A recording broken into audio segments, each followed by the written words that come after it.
Assalamualaikum warahmatullahi wabarakatuh. Waalaikumsalam warahmatullahi wabarakatuh. Alhamdulillah nahmaduhu wa nasta'inuhu wa nastaghfiruh wa na'udzu billahi min syururi anfusina wa min sayyiati a'malina. Wassalatu wassalamu ala Rasulillah wa ala alihi wa sahbihi wa mawala. Wala haula wala quwwata illa billah, amma ba'du. Qala rabbi shrah li sadri wa yassir li amri wahlul 'uqdatam min lisani yafqahu qawli. Subhanaka la ilma lana illa ma 'allamtana innaka antal alimul hakim. Saudara-saudara yang dirahmati oleh Allah, dengan membacakan puji dan syukur kehadirat Allah Subhanahu wa taala, alhamdulillah pada kali ini kita bisa berjumpa kembali untuk meneruskan kajian kita. Kajian dari kitab Qamil Tubyan yang disyarahnya ditulis oleh Syekh Nawawi Al-Bantani. Dan pada malam hari ini kita akan membicarakan tentang cabang iman, yaitu al-haya'u minallah, yaitu malu kepada Allah Subhanahu wa ta'ala.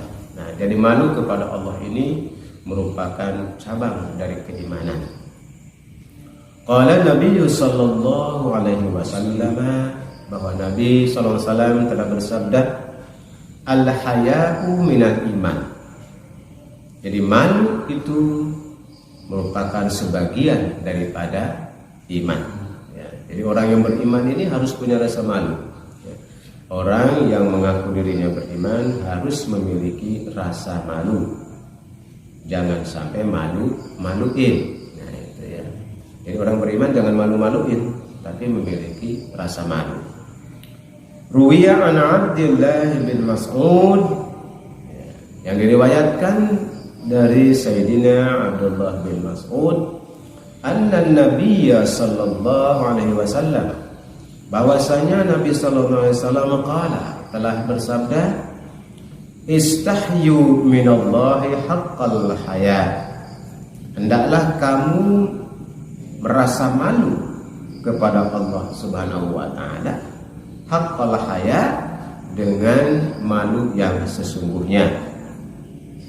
Qala faqulna, berkatalah Ibnu Mas'ud, telah berkata, ya Nabi Allah, wahai Nabi Allah, inna nastahyi, sesungguhnya kami sudah malu atau malu kepada Allah Ta'ala. Qala, Kanjeng Nabi berkata, laisa dzalika, bukan begitu rasa malu kepada Allah itu. Artinya rasa malu kepada Allah itu bukan mengatakan saya malu kepada Allah. Bukan sekedar ucapan. Bukan sekedar ucapan saya malu sama Allah. Bukan sekedar itu. Bukan sekedar ucapan. Walakin man istahya minallahi haqqal haya'i. Kata Nabi, melainkan man istahya minallah, bahwa orang yang merasa malu kepada Allah Ta'ala itu haqqal haya, dengan malu yang sebenar-benarnya malu, dengan malu yang sesungguhnya. Yang dimaksud malu yang sesungguhnya itu seperti apa? Ya, malu yang sebenarnya itu seperti apa? Fal yahfazir ra'sa wa ma hawa, yaitu kamu harus memelihara kepala kamu, wa ma hawa, dan apa yang ada di dalam kepala.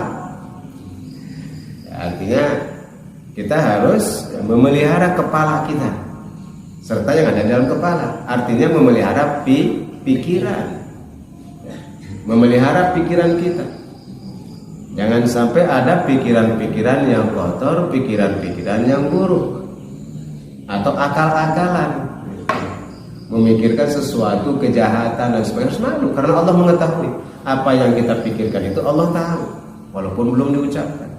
Jadi harus malu. Untuk berpikir jahat saja harus malu kepada Allah. Nah, itu maksudnya, itu salah satunya. Harus malu. Waduh, besok saya mau nyolong jambu nih. Pikirannya tuh, wah ada jambu orang nih matang, besok saya colong lah gitu. Terus malu, punya pikiran gitu aja, meniat nyolong tuh harus malu sama Allah. Karena Allah tahu apa yang ada dalam pikiran kita. Ya, jadi malu memelihara kepalamu dan apa yang isi kepalamu. Nah, artinya yang ada di kepala ini adalah pikiran. Wal batna wa ma'awa. Wal batna wa ma'wa'a. Ya. Dan juga kamu harus memelihara perutmu dan isi perut. Jadi sebagai bukti rasa malu ini, perut ini harus dipelihara dengan isinya. Artinya apa yang kita makan, jangan asal masuk ke dalam mulut dan perut. Jangan asal ngisi kepada perut. Ya, harus dipertimbangkan, dipikirkan halal haramnya, manfaat dan mafsadatnya. Sekiranya makanan itu menimbulkan kemudaratan bagi tubuh kita, jangan dimakan, jangan diminum. Pelihara diri kita. Begitu juga kalau sampai kita tahu barang ini haram, jangan dimakan, jangan diminum. Malu sama Allah memasukkan barang haram ke dalam perut kita. Nah, itu rasa malu. Kemudian wal farja, juga memelihara farji. Farji itu bagian penting dalam diri kita ya. Itu juga dipelihara, jangan asal. Jangan asal menyalurkan hasrat para. Kemudian wal yadain, juga memelihara kedua tangan kita. Tangan kita jangan asal digunakan, tapi pergunakanlah tangan kita untuk melakukan kebaikan. Jangan digunakan tangan kita untuk melakukan keburukan. Malu kalau tangan ini digunakan untuk keburukan, kemaksiatan, kejahatan, apalagi ya, berbuat zalim kepada semua manusia. Malu. Warijlain, dan juga kedua kaki. Nah, kedua kaki juga sama malu. Karena tangan dan kaki di akhirat nanti akan menjadi saksi. Ketika di pengadilan Allah, tangan dan kaki ini akan menjadi saksi di hadapan Allah Subhanahu wa taala. Mulut yang dikunci. Makanya tadi ucapan saya malu kepada Allah dengan lisan itu tidak cukup, bukan itu. Karena di akhirat mulut akan dikunci. Sementara tangan dan kaki itu akan menjadi saksi serta anggota badan yang lain. Nah, kaki juga jangan digunakan untuk melangkah kepada tempat-tempat yang mungkar, tempat-tempat maksiat. Malu kaki ini dilangkahkan ke tempat-tempat yang tidak sepatutnya, gitu ya. Wal yadhkuril mauta wal bilaa, dan juga hendaklah kamu itu mengingat maut dan kepada kerusakannya. Artinya kerusakan dunia ini yang fana. Jadi harus ingat-ingat kepada maut, bahwa kita tidak akan hidup selamanya di alam dunia ini, suatu saat akan mengalami kematian. Dan dunia ini pun merupakan tempat yang fana, tempat yang akan binasa, tempat yang akan hancur. Jadi harus diingat-ingat. Waman aradal akhirata, dan barang siapa yang menginginkan akhirat, taraka zinatal hayatid dunya, maka hendaklah dia meninggalkan perhiasan dunia, perhiasan itu. Jadi barang siapa yang menginginkan kesenangan akhirat, maka tinggalkanlah kesenangan dunia yang menipu ini. Wasarul akhirata 'ala ula, dan tidak membelakangkan akhirat. Jadi harus didahulukan kesenangan akhirat daripada kesenangan dunia. Sebaliknya jangan hanya mengejar kesenangan dunia lupa akhirat gitu. Bukan berarti kita tidak boleh menikmati kesenangan dunia, bukan. Boleh sah saja, sepanjang itu patut dan wajar menurut Allah dan Rasul. Boleh sewajarnya. Yang tidak diperbolehkan, kita menikmati kesenangan dunia melalaikan kepada kehidupan akhirat. Itu yang tidak boleh. Sehingga kita tidak ingat akhirat. Harus malu. Ya, menikmati kesenangan dunia sepuas-puasnya, menurutkan hawa nafsu sampai lupa akhirat. Enggak malu tak sama Allah, kan gitu. Enggak malu tak sama Allah yang memberikan nikmat itu kepada kita. Menikmati yang banyak. Pada sesungguhnya kesenangan itu diberikan oleh Allah sebagai bentuk nikmat. Oleh karena itu, gunakanlah nikmat itu sesuai dengan perintah Allah Subhanahu wa ta'ala. Nah, itu diantaranya. Ya, diantaranya sifat-sifat malu itu diwujudkan dengan bentuk seperti itu, ya. Seperti yang disabdakan oleh Rasulullah SAW tadi. Ya. Kemudian saudara-saudara sekalian, ya. Wa'an Mu'adz bin Jabal, Ini diriwayatkan dari Mu'adz bin Jabal, annahu qala, bahwasanya Mu'adz telah berkata, qala Rasulullah sallallahu alaihi wasallam, Rasulullah sallallahu alaihi wasallam telah bersabda, yaqulullah, telah berfirman Allah Ta'ala. Nah, berarti ini terdapat di dalam hadis qudsi, ya. Terdapat di dalam hadis qudsi, ya, yang diriwayatkan dari Mu'adz bin Jabal. Ya bena Adama istahyi minni, wahai anak cucu Adam, istahyi minni, hendaklah kamu malu kepadaku, kata Allah. Inda maksiatika, ketika kamu melakukan maksiat. Jadi hendaklah kamu wahai anak cucu Adam merasa malu kepadaku, kata Allah, ketika kamu melakukan maksiat. Nah, kalau orang mau melakukan maksiat kemudian ada rasa malu kepada Allah, ingat kepada Allah, yakin maksiatnya nggak jadi. Walaupun tadinya mau melakukan kemaksiatan, keburukan, tapi malu kepada Allah, ya Allah, malu kepada Allah. Allah Maha melihat, Allah Maha mengetahui perbuatan saya. Yakin maksiatnya nggak jadi, diurungkan. Tapi kalau orang tidak merasa malu kepada Allah, maka maksiatnya akan diteruskan semau-maunya tanpa tercegah lagi. Itulah luar biasanya sifat malu ini. Maka sifat malu ini disebutkan sebagai cabang daripada keimanan. Wa ana astahi minka yaumal 'ardil akbar, kata Allah. Nah tadi, apabila kamu wahai Bani Adam merasa malu kepadaku ketika melakukan maksiat, dan aku, kata Allah, astahi minka yaumal 'ardil akbar, aku juga akan malu, ya, tidak tega kepada kamu ketika di yaumil kiamah nanti. Jadi kalau kita senantiasa merasa malu kepada Allah, maka Allah tidak akan tega kepada kita, mu'adzibuka, ya, jadi mengazab kamu. Kalau kita senantiasa merasa malu kepada Allah, maka Allah tidak tega untuk mengazab kita. Tidak tega di yaumil kiamah nanti. Allah juga merasa malu untuk mengazab orang-orang yang punya rasa malu kepada Allah. Itulah balasannya. Luar biasa, ya? Luar biasa. Berarti sebaliknya, ya tentu saja Allah menentukan keadilannya apabila kepada orang-orang yang tidak punya rasa malu. Hanya kepada orang-orang yang punya rasa malulah Allah merasa malu untuk mengazabnya. Ya, dimudahkan, diringankan, dan tidak diazab oleh Allah Subhanahu wa Ta'ala. Ya. Di dalam hadis qudsi yang lain, ya bani Adam, wahai Bani Adam, tub ilayya, bertobatlah kepadaku, kata Allah. Ukrimka karamatal anbiya, maka aku, kata Allah, akan memuliakan kamu seperti kemuliaan para nabi. Masya Allah, ya. Itulah jaminan dari Allah dalam hadis qudsinya. Allah memerintahkan kepada kita untuk segeralah bertaubat kepada Allah, maka Allah akan memberikan kemuliaan kepada kamu semua seperti kemuliaan para nabi. Itu janji Allah. Dalam hadis qudsi yang lain Allah juga berkata, ya bani Adam, wahai anak cucu Adam, la tuhawwil qalbaka anni, janganlah kamu berpaling hatimu anni dariku.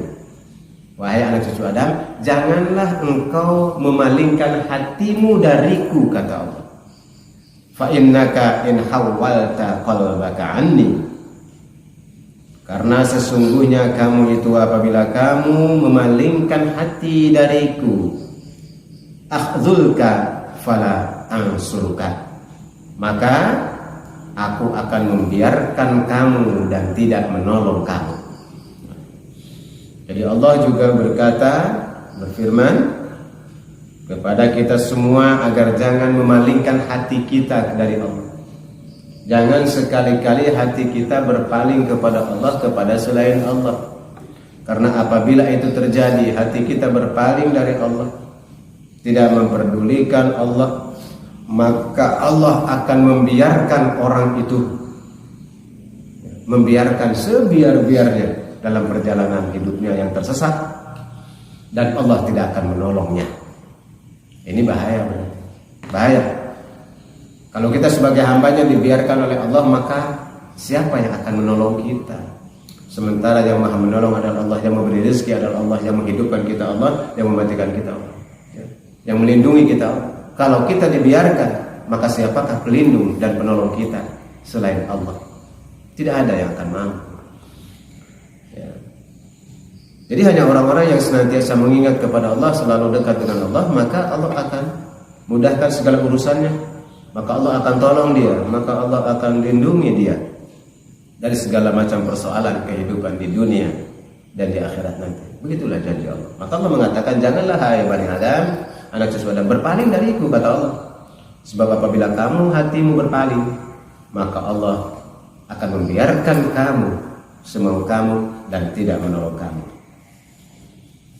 Selanjutnya, ya Bani Adam, wahai anak cucu Adam, lau laqitani yaumil qiyamah, wahai Bani Adam, apabila kamu ingin bertemu dengan aku, kata Allah, pada yaumil qiyamah nanti, wa ma'aka hasanatu, dan kamu bersama dengan amal-amal kebaikanmu dihadapkan kepadaku, misli ahli ardi, seperti ahli-ahli bumi,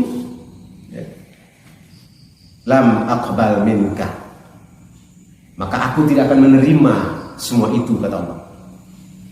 Jadi apabila kamu ingin bertemu dengan aku pada yaumil qiyamah, kamu dengan membawa seluruh amal-amal kebaikanmu di dunia ini, semisal jumlahnya itu, semisal kebaikan itu, semisal jumlah manusia di dunia ini, di bumi ini, lam aqbal minka, maka aku tidak akan menerimanya, kata Allah, hatta tusaddiqa biwa'di wa wa'idi, ya, sehingga kamu membenarkan kepada janji kami, kata Allah, dan juga kepada ancaman kami. Nah, itu syaratnya. Jadi apabila seseorang bertemu di hadapan Allah nanti yaumil qiyamah, kemudian dia membawa begitu banyak amal-amal kebaikannya, sejumlah manusia di bumi ini, maka amalnya itu tidak diterima sampai dia membenarkan janji dan ancaman Allah. Jadi ini kuncinya. Kuncinya apabila amal ibadah kita, amal kebaikan kita mau diterima oleh Allah, ya, mau diterima oleh Allah di yaumil qiyamah nanti, mau dipedulikan oleh Allah, maka kuncinya adalah kita harus membenarkan kepada janji dan ancaman Allah. Tidak boleh mendustakan. Apabila mendustakan janji dan ancaman Allah, tidak percaya dengan janji dan ancaman Allah, maka amalnya tidak akan diterima oleh Allah. Artinya ditolak. La aqbala, lam aqbala, tidak diterima. Saudara-saudara yang dirahmati Allah, kemudian hadis qudsi yang berikutnya adalah Allah mengatakan, Allah berfirman, ya Bani Adam, wahai anak cucu Adam, inni, sesungguhnya aku atau kami, kata Allah, an-razzaqu, sesungguhnya aku adalah zat yang maha pemberi rizki, wa antal marzuq, dan engkaulah yang diberi rizki. Ini pernyataan Allah yang mutlak, yang tidak bisa dibantah. Wahai Bani Adam, sesungguhnya aku adalah zat maha pemberi rizki, wa antal marzuq, dan kamu adalah yang diberi rizki. Wa ta'lamu anni ufika, dan kamu mengetahui bahwasanya aku adalah yang mencukupkan atau memenuhi kamu. Nah itu, ya, ini harus dipahami dengan benar oleh kita semua, ya, bahwa Allah lah yang memberi rezeki kepada kita, dan kita lah yang diberi rezeki itu oleh Allah. Dan kamu mengetahui bahwa akulah yang memenuhi semua kebutuhan kamu, akulah yang memenuhi semua keinginan kamu, kata Allah. Begitu tandas Allah mengatakan seperti itu. Fa bi ayyi ala'i rabbikuma tukadziban, maka nikmat Allah mana lagi yang engkau dustakan, kata Allah dalam surat Ar-Rahman.